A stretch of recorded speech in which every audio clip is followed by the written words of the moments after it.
qué alegría que tenemos y qué mejor que ir a Qatar como siempre. Diego Bautista, ¿cómo le va? Buen día para nosotros, muy buenas tardes para usted. ¿Cómo está? Hola Roque, ¿y cómo vamos a estar? ¿Felices como deben estar ustedes? Con una sonrisa de oreja a oreja, con una felicidad que no nos cabe en el cuerpo, con un corazón que estuvo a punto de salirse del pecho. Verdaderamente tantas emociones que hemos vivido, más allá de que uno viene a trabajar, a cubrir un evento, verdaderamente hemos disfrutado mucho de un partido, hasta del sufrimiento hemos disfrutado, porque desde ayer a mí me parece que si alguna vez se patentó la frase de que el fútbol es un deporte que lo juegan 11 contra 11 y siempre gana Alemania, desde ayer el fútbol es un deporte de 11 contra 11 donde siempre sufre Argentina, ¿no? Creo Sí. que eso siempre es ley, ¿no? Si no se sufre, no se consiguen los objetivos y Argentina es el campeón del mundo. Qué bien suena esta frase, ¿no? ¿Quién hubiese dicho cuando empezó todo este camino en el Mundial, después del durísimo golpe que sufrió la selección argentina al perder frente a Arabia Saudita, a la humilde Arabia Saudita que ni siquiera clasificó a la siguiente instancia, a los octavos de final? Ese golpe, ese revés que sufrió Argentina en la primera fecha, ¿quién hubiese dicho que Argentina iba a terminar con la imagen que todos queríamos ver? ¿Cuánto tiempo esperó esa foto, ¿no? Ni más ni menos que una enorme cantidad de mundiales, casi 6 mundiales, en la que nosotros esperábamos ver a Messi levantando la copa, ¿no? Y una Argentina que sufrió, como decíamos, que tenía controlado el trámite del encuentro y que en los últimos 10 minutos, otra vez como había pasado frente a Holanda, sufrió 2 goles en una ráfaga del equipo francés que tiene a Mbappé y que por algo es el goleador de este certamen y uno de los mejores jugadores y delanteros del mundo, sin lugar a dudas.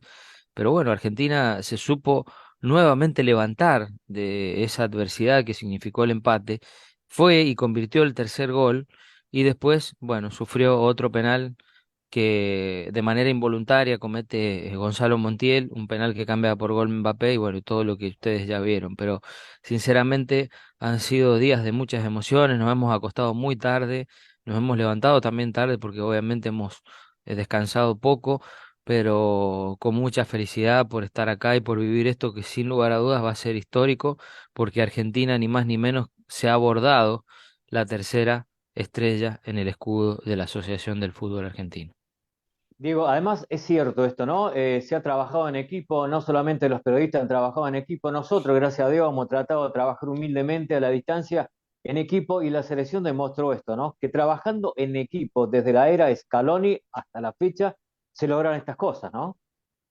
Sin lugar a dudas, sin lugar a dudas. Nosotros ayer, después del partido, de toda la emoción, de toda esta vorágine, de la premiación, de la locura, de los hinchas que estuvieron más de horas y horas en el estadio, cuando con Scaloni finalmente fue y hizo la conferencia de prensa con los periodistas, tuvimos la oportunidad de preguntarle cuál había sido el momento en el que él se había dado cuenta en este proceso que lleva adelante desde el 2019, cuándo este equipo estaba para campeón. Y porque un técnico se da cuenta de eso, cuando un grupo es un grupo como el de la Argentina, que uno los ve tan compenetrados, tan compinches.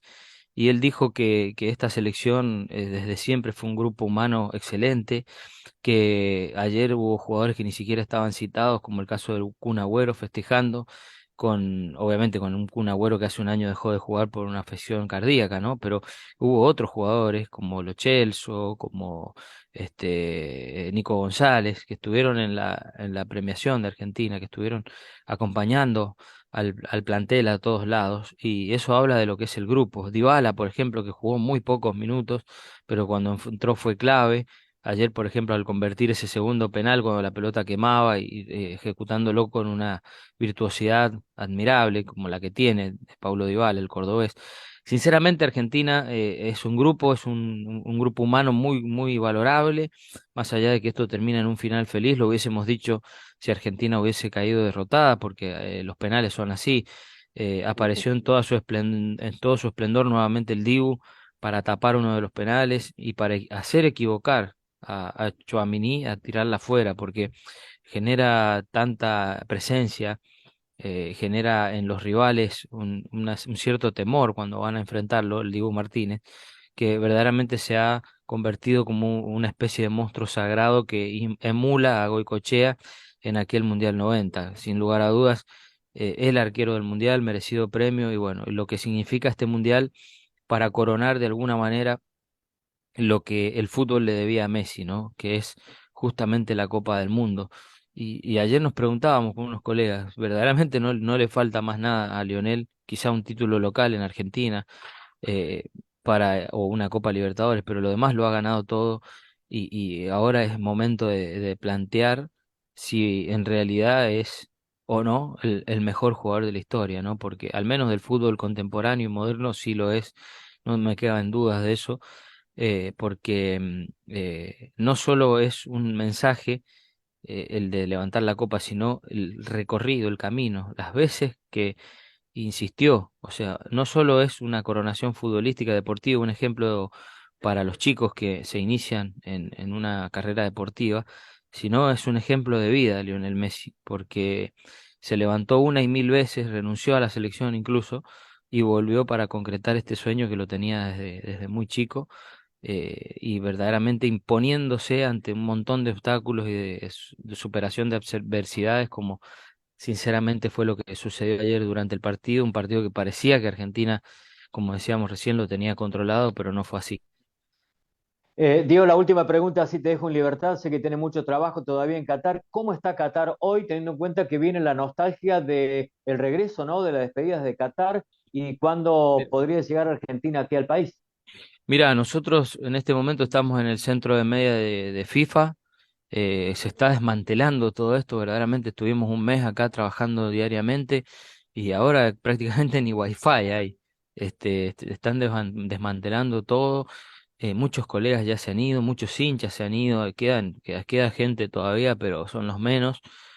Anoche, por ejemplo, estuvimos en los festejos, ahí en el Barwa, donde fue el epicentro de reunión de los hinchas argentinos ante cada presentación, previa y posterior a cada partido.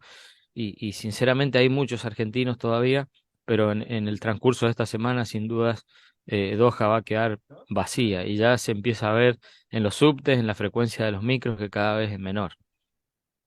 Diego, te mando un abrazo. Para mí ha sido un gustazo hablar contigo de tan lejos y una experiencia para vos como periodista muy buena porque la primera vez que vas a un mundial y veniste también, como todos los periodistas, con un triunfo, ha sido muy importante para el equipo de TVO y especialmente para vos que lo has vivido en carne propia. Te mando un abrazo. Muchísimas gracias por el contacto, Diego.